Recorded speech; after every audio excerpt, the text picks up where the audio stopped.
पाकिस्तान अधिकृत कश्मीर जो है पीओके, उसे पाकिस्तान में आज़ाद जम्मू कश्मीर कहा जाता है, जहां पर आज एक बड़ा राजनीतिक उलटफेर हुआ। इमरान खान की पार्टी पाकिस्तान तहरीक-ए-इंसाफ के समर्थित प्रधानमंत्री चौधरी अनवरुल हक को अविश्वास प्रस्ताव के जरिए पद से हटा दिया गया। अनवरुल हक अप्रैल 2024 में आज़ाद जम्मू कश्मीर के प्रधानमंत्री थे और इमरान खान के करीबी माने जाते थे। उनकी जगह बिलावल भुट्टो जरदारी की पाकिस्तान पीपल्स पार्टी पीपीपी के वरिष्ठ नेता और क्षेत्रीय महासचिव राजा फैजल मुमताज राठौर नए प्रधानमंत्री चुन लिए गए हैं। मुफर्राबाद स्थित आज़ाद जम्मू कश्मीर विधानसभा में कल दोपहर 3 बजे हुए मतदान में राठौर को 36 वोट मिले, जबकि जरूरी बहुमत सिर्फ 27 वोटों का था। 15 नवंबर को पीपीपी ने अविश्वास प्रस्ताव दाखिल किया था, जिसमें 20 से अधिक विधायकों के हस्ताक्षर थे। प्रस्ताव को नवाज शरीफ की पीएमएलएन का पूरा समर्थन मिला, जिससे पीटीआई सरकार अल्पमत में आ गई है। तो इस विषय पर चर्चा करने के लिए आज हमारे साथ धीरज गुप्ता जी जुड़ रहे हैं, जो कि विदेश विशेषज्ञ हैं, और ऐसे में उनसे सीधी बातचीत जो है वो करने जा रहे हैं इस विषय पर। सबसे पहले धीरज जी, आपका बहुत बहुत स्वागत है। धीरज जी, आपसे ये जानना चाहेंगे कि ये जो पीओके के जिस हिस्से में अब सरकार बदली है, फिर उसको लेकर के अब भारत में कितनी चिंताएं बढ़ गई हैं। दूसरा, इस सरकार के बदलने से क्या जो वहां पर विरोध के आवाज उठ रहे थे, इसमें एक बड़ा परिवर्तन देखने को मिलेगा? जी देखिए, जो पीओके है, पीओके में आप देखेंगे कि एक दो धड़ा है। एक धड़ा है जो कि धीरे धीरे सुलग रहा है। मैं ये नहीं कह रहा हूं कि जैसे बीएलए सुलग रहा है, जैसे टीटीपी सुलग रही है, वैसे पीओके में हो रहा है। हम्म ठीक है, समाचार आते हैं कि वहां पे ऐसा घटना होती है, लेकिन पीओके में अभी भी वो उग्रवाद नहीं है जो कि बीएलए के द्वारा किया जा रहा है। तो वहां पे जो एक आवाज है कि हम पाकिस्तान से अलग हों या भारत के पक्ष में हो, भारत को उस पर बहुत मेहनत करनी पड़ेगी कि वहां आवाज और सख्त हो। मीडिया में क्या आता है वो अलग चीज है, लेकिन हकीकत यह है कि अभी पीओके में आवाज और तेज करानी होगी भारत को, क्योंकि भारत का वो अंग है। तो वहां पे हमेशा से जो पार्टी रही है, वो कहीं न कहीं एंटी पाकिस्तानी अप्रोच रखती है, क्योंकि वहां पर लगभग 40 से 50% लोग वो पाकिस्तान को पसंद नहीं करते हैं, क्योंकि उनके साथ ज्यादती होती है। ये हम्म फैक्ट है। उसको चाहे पाकिस्तान इनकार करे, चाहे इंटरनेशनल एरेना में उनको इनकार किया जाए, लेकिन ये फैक्ट है कि 40 से 45% लोग वो पाकिस्तान को नापसंद, भले ही इंडिया को पसंद करते हो ना करते हो, लेकिन वो पाकिस्तान को नापसंद करते हैं, क्योंकि पाकिस्तान उनसे सौतेला व्यवहार करता है। उनसे बहुत सारे ऐसे कानून वहां पे हैं जो कि पाकिस्तानियों को जो मिलते हो पीओके वालों को नहीं मिलते। हम्म तो वहां पे जो प्रोटेस्ट चल रहा होता है वो लोकलाइज्ड नेचर का होता है। मतलब कि जो अभी इमरान के समर्थित प्रधानमंत्री थे, वो भी एंटी पाक माने जाते हैं, और अभी जो बने हैं उसमें जो सरकार चल रही है पाकिस्तान में, उनके हिस्सेदार लोगों के पीएम बने हैं। और तो इसमें क्या है कि भारत को एक पॉजिटिव पॉइंट ये मिल रहा है कि जब वहां ज्यादा उथल पुथल सत्ता की होगी, और हो भी रही है, क्योंकि 2021 से लेके 2025 चल रहा है, इन 4 सालों में 4 बार पीएम बदल चुके हैं। हम्म तो वहां पे एक उथल पुथल है, और वो उथल पुथल भारत के पक्ष में है, क्योंकि यहां का मतलब वहां के इंटरनल कंट्रोल जो है वो वीक होता जा रहा है। अगर किसी देश के अंदर सत्ता हर साल बदल जाती है, तो वहां का जो इंटरनल कंट्रोल होता है वो डेमोक्रेटिक का वीक माना जाता है। तो वैसे देश सैद्धांतिक तौर से कहीं न कहीं छिटक सकते हैं। हम्म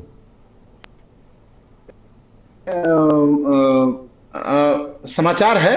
जी हाँ, रही बात पाकिस्तान की, पाकिस्तान जहां तक 3 ओर से घिर रहा है पीओके में, उसके खुद जो बीएलए में उसके खिलाफ जो है ईरान समर्थित जो है अटैक कर रही है एटीटीपी से। तो पाकिस्तान कहीं न कहीं अब कॉर्नर हो रहा है, बिकॉज ऑफ अपनी खुद की नीतियां जो पिछले 2-3 साल के अंदर वहां डेवलप हुई हैं। जी, तो धीरज जी, ये जो असंतोष पैदा हो रहा है पाकिस्तान के उस हिस्से में, तो पाक ऑक्युपाइड कश्मीर के उस हिस्से में, तो ऐसे में जब ये सत्ता बदली है, तो आपको नहीं लगता कि अब बिलावल भुट्टो के इशारे पर सब कुछ काम होगा और सरकारी तंत्र तो अब एक तरीके से उन लोगों के खिलाफ ही हो गया? जी, जी। देखिए, सरकारी तंत्र मैं इसलिए, क्योंकि जो इसके इमरान समर्थित थे प्रधानमंत्री, वो और जो अभी बिलावल भुट्टो की पार्टी है, ये दोनों पार्टी कहीं न कहीं पे अगर हम देखें तो इस पार्ट में, पीओके के पार्ट में, वो जरा सा हल्का सा एंटी पाक अप्रोच लेके चलती है, क्योंकि दोनों उसको ही? पता है कि मुझे 40 से, हाँ दोनों ही। और अगर वो नवाज बिलावल शरीफ की भुट्टो भी की पार्टी पार्टी आएगी तो एंटी पाक लेकर के चलती है? पाकिस्तान के अंदर, पीओके के अंदर कारण है उसका कि पीओके के अंदर 40 से 45% जो वोटिंग पैटर्न है वो जरा सा कहीं न कहीं एंटी पाकिस्तानी होते हैं। लेकिन अच्छा। उनको वोट देना होता है। वोट देना होता है, इसलिए वहां पे जैसे कि आप देखेंगे कि भारत में भी कोई राजनीतिक पार्टी है, वो सेंटर में किसी की भाषा बोल रही होगी लेकिन राज्य में वही भाषा नहीं बोलेगी। जैसे हम्म। अब मैं पार्टी का नाम क्या लूंगा, वो वहीं पे कांग्रेस जो पार्टी अमूमन दिखती है इस तरीके से। हाँ, कि वो अगर उसका अगर कहीं विरोध कर रही है तो वही कहीं दक्षिण भारत में उसका विरोध नहीं करेगी। तो चूंकि ये सारा खेल होता है वोट लेने का, तो पीओके में जो भी बनता है वो कहीं ना कहीं एक सॉफ्ट कॉर्नर पीओके के लोगों के लिए लेके रखता है, और उसी का वहां पे जो है चल रहा था। बुलावल भुट्टो जैसे इससे पहले बेनजीर भुट्टो थी, तो बेनजीर भुट्टो और नवाज शरीफ और इमरान खान तीनों जो पॉलिटिकल फेस हैं पाकिस्तान के, वो उतने अग्रेसिव नहीं है जहां की जब तक कि सेना का हस्तक्षेप न हो। लेकिन अभी क्या है कि पाकिस्तान पूरी तरह से सैद्धांतिक तौर पे नहीं लेकिन प्रैक्टिकली उस सेना के कब्जे में आ चुका है। तो वहां जो भी परिवर्तन हो रहे हैं वो मुनीर के इशारे पे हो रहे हैं, और यही कारण है कि अब ये जो सत्ता पलटी है उसके बाद जरा सा ऑब्जर्व करना रहेगा कि यहाँ पे वो सरकार जो बनी है क्या वो प्रो पाकिस्तानी काम करती है कि यहाँ के लोगों के हिसाब से काम करती है। तो अभी ये देखने की चीज होगी जी। तो धीरज जी, इसमें एक और बात जो है वो समझ में नहीं आ रही है कि बुलावल भुट्टो तो पाकिस्तान का हमेशा से एक बहुत बड़ा चेहरा रहा है और कहीं ना कहीं उसके आईएसआई से भी अच्छे संबंध रहे हैं। उनके पिताजी जो थे वो न्यूक्लियर प्रोग्राम्स में इतने बड़े हिस्सेदारी उन्होंने अपनी दी थी, भागीदारी दी थी। तो वो एंटी पाक अप्रोच वहां पर क्यों रखते हैं? वहां पे वो नहीं रखेंगे, वो पॉलिटिकल सिचुएशंस रखवाती हैं, वहां अच्छा। के वोटिंग पैटर्न्स रखवाती हैं। वो बुलावल भुट्टो जो कि बोले खून की नदियां बहा देंगे, वो बोलेंगे कराची में, लेकिन वही चीज पीओके के अंदर नहीं बोलेंगे। हाँ, क्योंकि वहां पे उनको पता है कि हमको उन 40% 50% लोगों का भी वोट लेना है जो कि हमको जिताएंगे। तो तो वो आपको बोलेंगे सख्त लहजे में। तो धीरज जी, आपको क्या लगता है कि पीओके की जो महत्वाकांक्षा थी, या महत्वाकांक्षा क्या कहें, आकांक्षाएं, क्योंकि वही नहीं पूरी हो पा रही है, तो पंजाब के लोगों को जो सुविधाएं मिल रही थी पाकिस्तान में, क्या उम्मीद है कि पीओके में भी वो सुविधाएं मिल पाएंगी नहीं, इस बदलने से? नहीं मिलेंगी क्योंकि सैद्धांतिक तौर पे पंजाब सिंध ये सब जो है वो पाकिस्तान के पे अपना हक मानते हैं, औरों के साथ वो सौतेला बिहेव करते हैं। उनको जो पाकिस्तान ऑक्युपाइड कश्मीर है वहां के मुसलमानों को भी वो अलग थलग समझते हैं, तो वो चीज देंगे नहीं। और इनफैक्ट जो पाकिस्तान की असेंबली में लड़ाई चल रही है हकों की, वहां पे यही हो रही है कि सब लोग मांग कर रहे हैं कि मुझे भी पंजाब सिंध कराची इन सबों के जैसा हमारे को फैसिलिटी दी जाए, हमारे को उतनी स्वतंत्रता दी जाए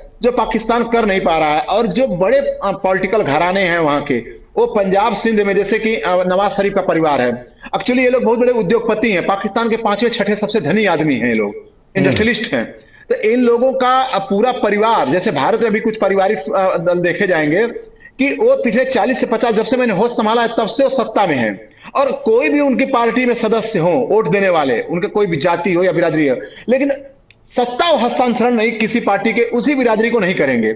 इसी तरह से इमरान खान जब के बेनजीर भुट्टो है, उसका जुल्फिकार अली भुट्टो थे, उसके बाद बुलावल भुट्टो हैं, तो बेनजीर भुट्टो बुलावल भुट्टो के अंदर ये मद्दा नहीं है कि अपनी पार्टी के किसी और को हस्तक्षेप मतलब हस्ताक्षर कर दे, अपना जो है हस्तांतरण कर दे अपनी सत्ता को। इसी तरह नवाज शरीफ के मरियम है, ये सभी लोग जो पंजाब सिंध को कब्जा किए रहते हैं, उनके अंदर अब जैसे शहबाज शरीफ हैं, इसके पहले शायद पंजाब के प्रधानमंत्री मुख्यमंत्री थे। तो ये पूरा परिवार सत्ता में हमेशा रहता है, तो एक कभी भी जहां पर उनका स्ट्रांग होल्ड है उनको कमजोर नहीं करेंगे, नहीं तो इनकी सत्ता की नींव हिल जाएगी।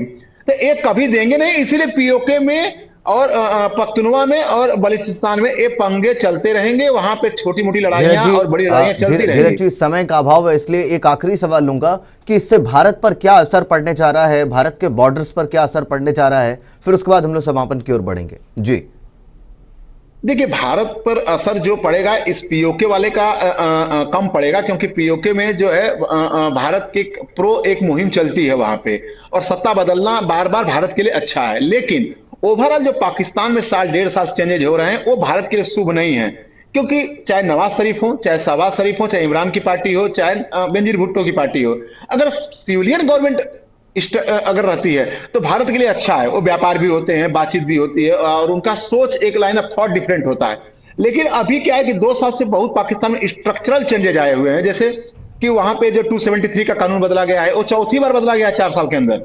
जब भी कोई प्रधानमंत्री बनता है तो वो अपने कब्जे में लेता है सेना का नेतृत्व, और जब उसके बाद सेना जब वहां मजबूत होती है तो उसको बदल के ये परवेज मुशर्रफ भी करवाए थे, सब लोग करवाते हैं। तो वो राष्ट्रपति के अंदर करा देते ताकि मैं चुपचाप अपना जो है कर लूं। संविधान के ऊपर लाके एक नया सुप्रीम कोर्ट बनाया गया है, जो कि अब वो सुप्रीम कोर्ट के ऊपर काम करेगा।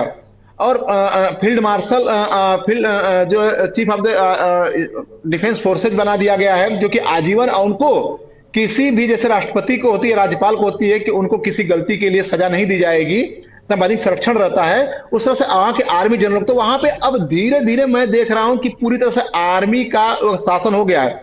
और आर्मी का शासन जी। होना ये बात कि भारत के लिए बहुत शुभ संकेत नहीं होता है। और ठीक है। भारत ठीक है, तो बहुत बहुत धन्यवाद। हमारे साथ धीरज गुप्ता जी जुड़े हुए थे और लगातार अपनी बात रख रहे थे। पीओके में सत्ता परिवर्तन लगातार होना भारत के लिए एक बहुत बड़ी हित की स्थिति, एक ऐसी स्थिति है जिसमें भारत जो है वो मजबूती तौर पर वहां पर खड़ा रहेगा। तमाम बातें जो हैं कि इसी के साथ बिलावल भुट्टो की जो पार्टी है वो कहीं ना कहीं एंटी पाक स्टैंड लेकर के चलती है पीओके में, ये भारत के लिए एक शुभ संदेश है। इन तमाम चीज़ों के ऊपर हमने चर्चा की है। आप तमाम खबरों के लिए देखते रहिए पंजाब केसरी। तब तक के लिए दीजिए इजाज़त। धन्यवाद।